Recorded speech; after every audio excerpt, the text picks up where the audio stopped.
Hey, I'd like to welcome you to another episode of Mission Matters. My name is Adam Torres, and if you'd like to apply to be a guest on the show, just head on over to missionmatters.com and click on Be Our Guest to apply. All right, so today is a very special episode. Meet myself and co-host Stephen David Brooks are shooting our All Things Indie segment, which we do each and every month. And the guest today is Jeff Miller, who is a producer over at Millman Productions. Steven, welcome. It's good. I can't believe it's already been a month, man. It's good to see your face. I saw that fancy new headshot that was submitted, and we got an author page launched on the website, man. This All Things Indie Things building. Good to see you. Thank you. It's a whole new career. If the film thing doesn't pan out, I got a backup plan. As you're directing. So for everybody watching, let me tell you right now, Steven's the brains behind this. He's directing. He's like, Adam, where's the Zoom? Where's the Zoom background? Hey, what's going on? Hey, Jeff, I need you to change he's directing the Zoom. He's directing everything. Jeff, man, welcome. It's good to see you. Thank you. Thanks for having me, guys. So I know Steven's the connection between inviting you on, Jeff, and he's like, man, you got to meet this guy. We got to have him on the segment. I'm curious for whoever wants to take this first. How do you guys know each other? Give me some of the backstory. Yeah. I'm going to guess Steve? Gary Jones introduced us, but Yeah, Gary. That was through Gary for sure. yeah, Gary's the producer. How long would you say? How long? Yeah, roughly. Over 20 years. At least 2003 maybe or something. 2002, that seems 2003. about right, because we did Spiders in 97. So I'm going to guess that's all right. Just for full disclosure, Gary Jones is a writer, director from that Michigan, Sam Raimi, Josh Becker, God rest his soul, school of indie movie making. And he directed a script of mine called Spiders, which is right behind you there, Adam, years ago. That's how I met him. And he's the producer of the movie I'm in post on now called Appleseed. So it's all a tight connection, Gary, Jeff, and I. Yeah. Oh, man. I think we hired you because Gary and I had a company years ago when Gary was in LA, and I think we hired you for a script or two, if I remember correctly. I do. Yes, yes, I do remember that. I don't think we made those. But the script wasn't good enough. So you never made it. So, No, if it's what I'm thinking of, it was a complicated script, but yeah. Yes, maybe it was. One day, yes. There you go. There's always hope. Yes. So, Jeff, I'm definitely want to get into your present day work. And I know Steven has some questions for you on that as well, especially the t-shirt you're wearing right there, Popeye the Slayer, man. We're going to get into some of your films. Absolutely. But for me, this is our first time meeting. I'm just curious and for our audience that maybe aren't familiar with your work yet, for some of them, how'd you get in the film business? Like, where'd all that begin for you? I'm just curious. I mean, I was telling stories since I was a kid. I started drawing comic strips and little mini comic books, and then I got into writing short stories and kind of novellas. And then I wrote my first screenplay at age 18. Wow. I started my senior year of high school, and I wrote several through college. One of my mentors was James Lineberger, who co-wrote the movie Taps. That was a 20th Century Fox film with Timothy Hutton and a young Tom Cruise. But I wanted to be a writer, and I was in the Carolinas, and it was kind of hard to write, to sell scripts and stuff being there. So I eventually teamed up with a guy who had made a horror movie, an anthology, and I helped him make his second one called Freak Show. So I helped raise money, and I helped with casting and crewing and locations and just kind of learning everything. So that was back in the mid 90s. And then, basically I did 3 horror movies in South Carolina before I moved out to Los Angeles. And I've been out here ever since, and have been very fortunate the past few years to have cranked out a bunch of them. Yeah. In a nutshell, that's kind of my story. It's interesting that, you mentioned genre. That's like at AFM, they always hammer that the buyers, the sellers, not so much the sellers, the buyers, genre. I mean, what's kind of the importance of genre to you? I notice you do a lot of horror, you do action, and is there a reason behind that? For me, it's twofold. I mean, I just like the kind of movies I generally make. I like horror movies. I like action movies. I've made a couple westerns, a couple sci-fi movies. I generally, as you know, Steve, making movies is hard. So it's like, I want to make movies the kind of movies I want to see. So, but I'm fortunate, my tastes are fairly commercial. And, a lot of people will tell you that, horror movies sell and action movies sell. I'm not one to do a musical comedy per se. So And you're not doing Hamnet 2. Hamnet 2 is yes, not in your development I'm cycle. very fortunate that what I like kind of is very commercial and sells. So yeah, I've been kind of lucky that way. But Well, 48 films, it's obvious yeah. that you know what sells. Yeah, well, thank you.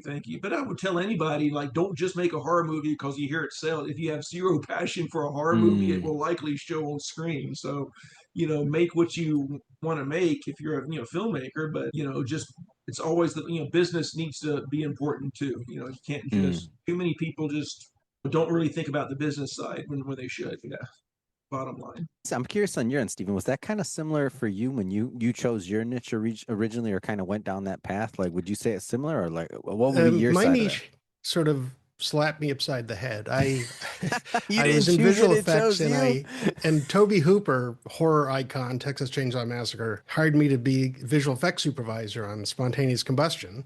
And Mm, I was always writing. I gave him some scripts, and a few years later, he calls me about adapting a Stephen King short story called The Mangler, and boom, I was a horror writer.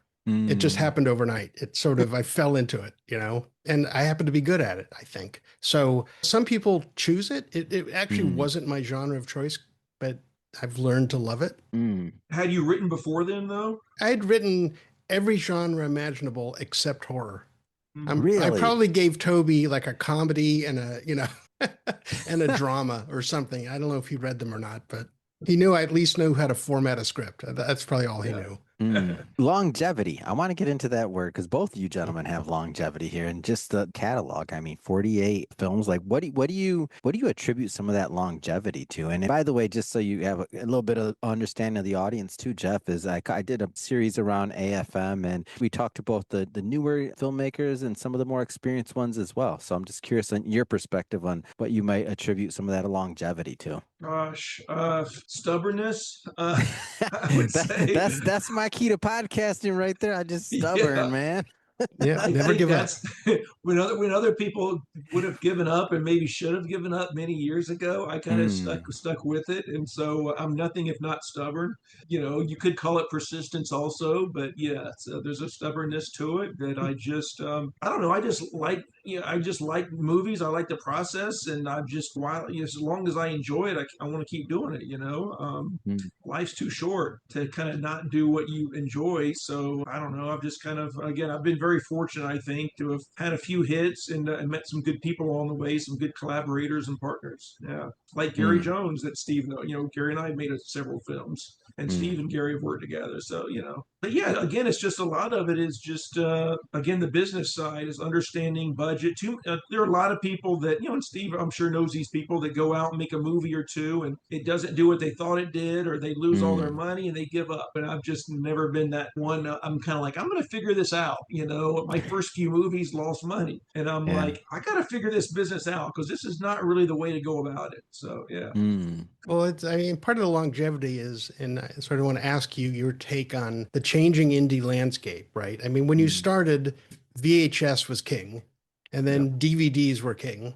It was at least physical media sales and Yeah. rentals. And then that sort of went away, and now streaming is the thing. Although there are certain genres, horror in particular, where people still buy physical media. I'm just curious, how you've adapted as the business has changed from that Mm, era.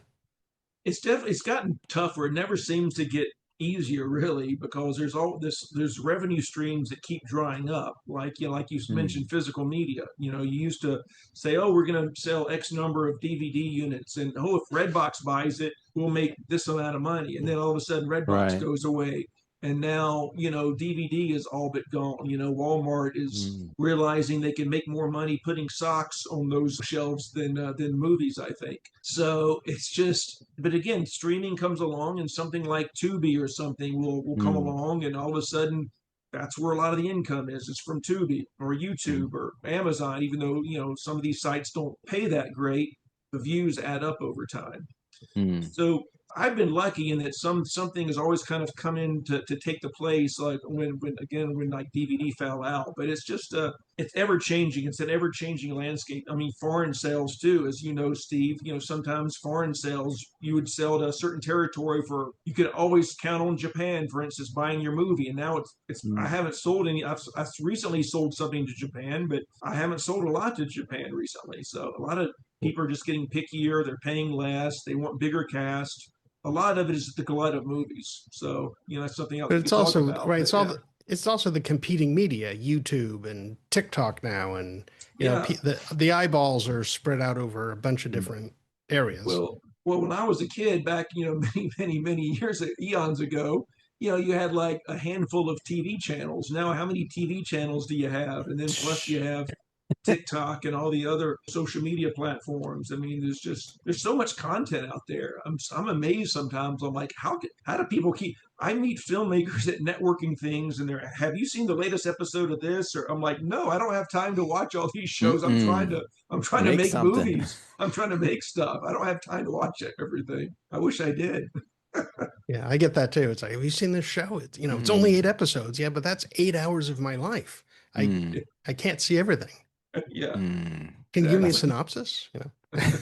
So I want Uh, to ask you specifically, because we talked about genre, and something I've noticed about your movies is you always have a great title. I mm. sort of, and I'm going to read a couple of them here, right? Popeye the Slayer Man, that's on your t-shirt. I'm going to guess that is about Popeye in some way, some unusual It take of is. Popeye.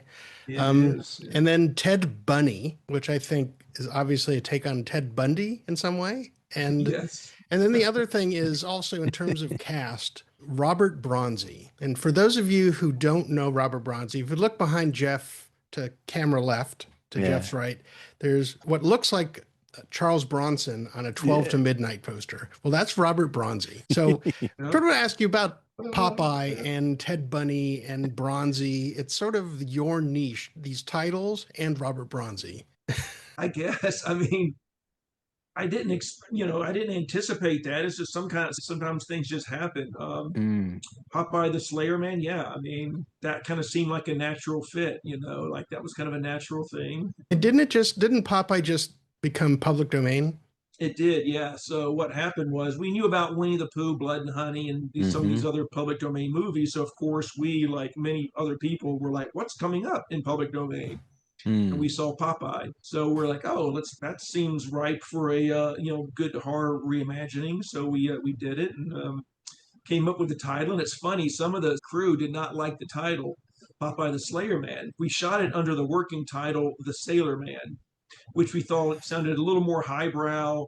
And we didn't really want to give away the Popeye the Slayer Man. And then some of the crew, when they found out Mm. we were changing the title, were like, can you go back to the original title? We don't really like Yeah. Popeye the Slayer Man. I'm like, are you guys crazy? And then that now it's like that title is, that's what a lot of the TV shows talk about. A lot of the, CBS mornings and a lot of the Wall Street Journal people that have posted articles about the movie, they mention the title. So But it's a great title. You see yeah, that on a poster and you go, what is that? And you yeah, will check it out, right? You Yes. just have to check it out based on the title, which is yeah, what I'm getting at about your titles, is that they yeah, tend to be something you go, oh, what is that? Oh, I got to check that out. Mm.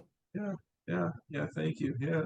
And then and Ted Bunny. Yeah, I mean this guy had I was doing a western actually that was set in Halloween called Bury 'Em Deep, and this guy came to set with the people wearing Halloween costumes. This guy had this creepy bunny mask, it was like a canvas or like a sack, like a canvas sack Yeah. in the shape of a bunny, and I'm like. But he was very creepy. I'm like, whoa, this is very creepy. And he goes, oh yeah, every Halloween I go as Ted Bunny. I'm like, Ted Bunny, that's a movie title. So I got the rights to use that mask, and we made Ted Bunny, and I thought it turned out well and fun, and so now we have Jeffrey Dahmer as the next one in that twisted serial killer universe. So sometimes for you, the title comes first and then you create a Yes, movie around the title. yeah, yes, Interesting. that's what So now happened there. Yeah. What about Bronzy?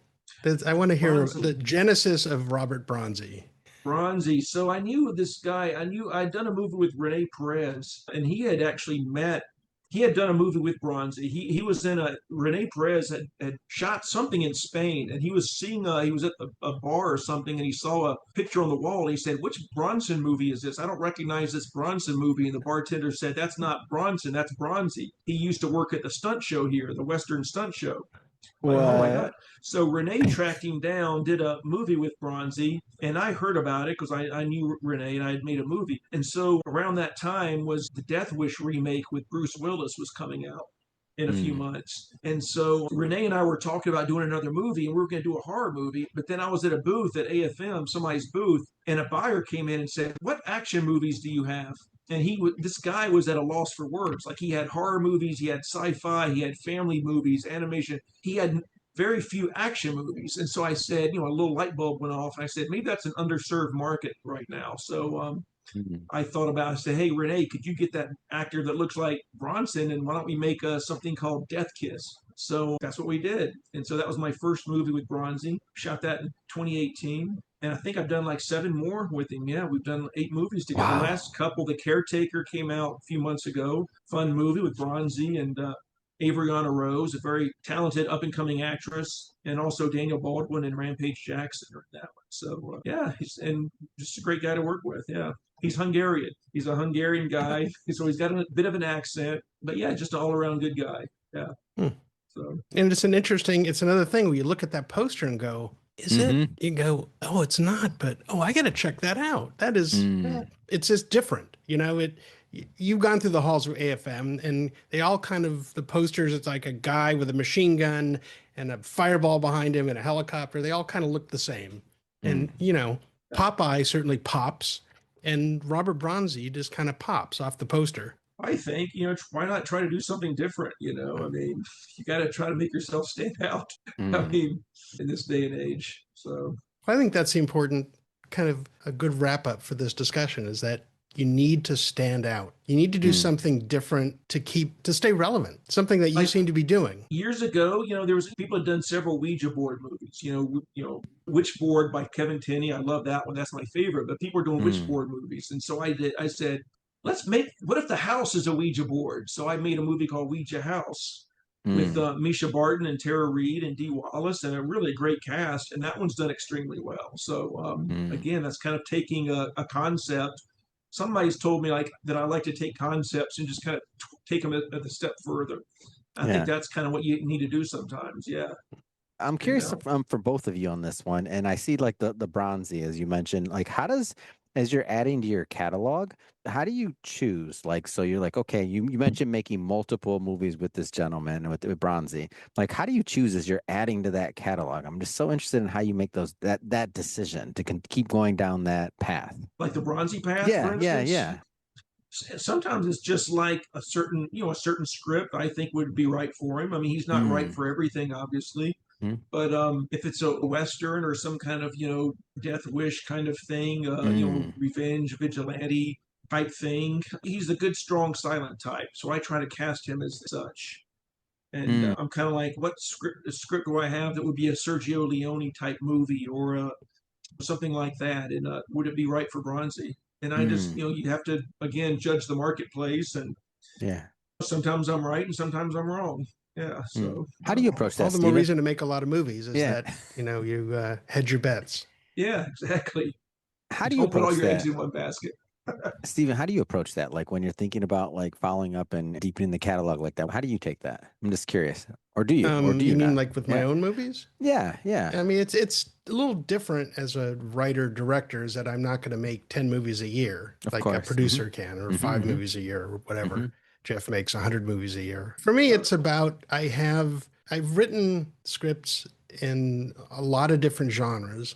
And when I find someone, I've learned that if I pitch someone, like I think it was like 2 AFMs ago, I just said to Jeff, what are you looking for? Because I got, other than rom-coms, I kind of have one of everything, right? And the key is, and this is really important for directors, writers, pitching movies, is don't pitch something that someone doesn't want. Find out what they're looking for. If they're a horror sales agent or a horror financier, don't bring them a comedy. Don't bring them action. And they'll tell you, they'll say, we're selling 2 action movies. Like Jeff said, that buyer who was looking for action, He Yeah. had horror and looking for action. You want to ask what they want, and they'll tell you. And you have to have more than one thing ready to present. And you can't pitch someone something that's not finished. You have to have at least a completed screenplay. That's sort of the bare minimum. You really need a pitch deck and a budget and a schedule and hopefully some attachments of named talent. That's the ultimate goal. But at least have a completed screenplay so you can follow it up with something. You can't say to someone, well, I have this great horror movie about this. And they go, oh, great, let me see it. You go, okay, I'll send it to you in 6 weeks. Well, in 6 weeks, they've forgotten about you. And also, I'll tell you what is there's not much, this has been lost somewhere along the way, is like the elevator pitch. I'm so surprised how many writers and people and producers don't have an elevator pitch for their movie. We're like, it's like, give me the TV guide version of it. Give me the 20-30 second pitch. And they're like, oh my gosh, oh wow, I don't know. It's like you just asked them to like design a algorithm for going to the moon or something. I mean, it's like they don't know. And I'm like, you've got to understand what your log line is. Everybody should have a simple 1 sentence log line for their movie. And you have to give away the end. People are afraid to give away the end because they go, I want them to discover it when they read the script. Give them the beginning, middle, and end. Give them the genre. It's horror. This happens here, this happens there, and at the end, boom, this happens. Between floors 6 and 7 in the elevator, they're either going to say, not for me, or they'll say, oh, we should talk. Do you have a synopsis? Do you have a script? If they're interested, they'll ask for more. Yeah. But you have to have that complete, tell someone the entire movie in 30 seconds. Yeah. I would give them the genre and just a 1 or 2 sentence summary, and if they start asking questions, then you can always give them more, I guess. But So genre, log line, 2 sentence summary, and this is for the new filmmakers that are listening to, because that maybe don't always have the time to pitch somebody like you, Jeff, or to or when you're first getting started. So genre, couple sentences, like what give us some pieces of like what would be in a good elevator pitch, because I think that's super helpful, especially since people aren't doing it. I mean, genre, beginning, middle, and end. That's the 2 sentence or the 3 sentence beginning, middle, and end. And if they want more, they'll ask. It's a conversation then. If they ask, exactly. It's a conversation starter. If they start asking questions, go call me, let's talk. Then you can give them more details. Yeah. The danger is giving too many details in an elevator pitch, especially if someone tunes you out. You don't want to keep talking. You just got to, because then you're going to ruin the relationship. And they're giving the whole thing, and then this is what happens next, and you see the one person kind of looking away, having a drink, like, I think I know somebody over there.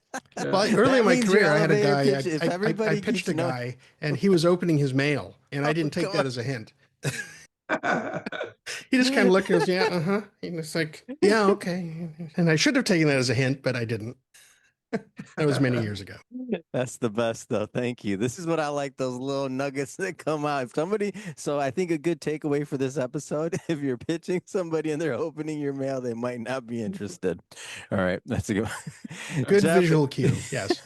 Jeff, it's been a lot of fun having you on. And Stephen, as always, great having you host this. Jeff, how do people follow up if they want to watch your movies, your films, stay in the whole universe of Jeff Miller? How do people connect? They could find me on Instagram at Jeff Miller Film. Yeah, look me up for like Popeye the Slayer Man. Check out some of these movies. Yeah, check out some of the Bronzy movies, The Caretaker, 12 to Midnight, Bury 'Em Deep. But yeah, Popeye the Slayer Man, Ted Bundy just came out. We have a few other ones that will be coming out the next few months, and I'm sure I'm going to forget some. And as soon as we stop this, I'm like, oh, I should have mentioned this, but Sorry, we'll have you back, Jeff. We'll have you back, and you can fill us in.